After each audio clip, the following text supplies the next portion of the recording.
તો આ તરફ અમરેલીથી મહત્વના સમાચાર અમરેલીમાં દરિયો તોફાની બન્યો છે। અમરેલીના દરિયામાં ઊંચા મોજા ઉછળતા જોવા મળી રહ્યા છે।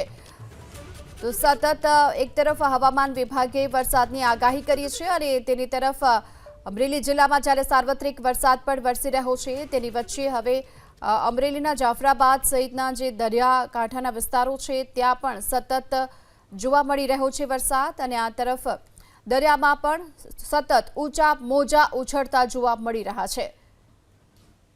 તો અમરેલીમાં દરિયો છે જે તોફાની બન્યો છે અને સતત ભારે મોજા ઉછળતા જોવા મળી રહ્યા છે।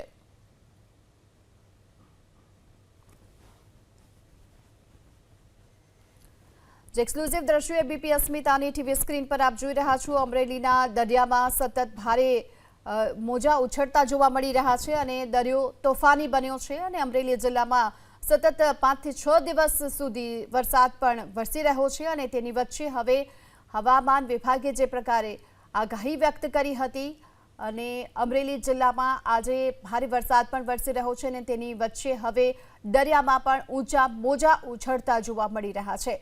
આ ઊંચા મોજાની વચ્ચે જે હોડી અહીંથી પસાર થઈ રહી છે એ પણ હાલક ડોલક કરતી જોવા મળી રહી છે।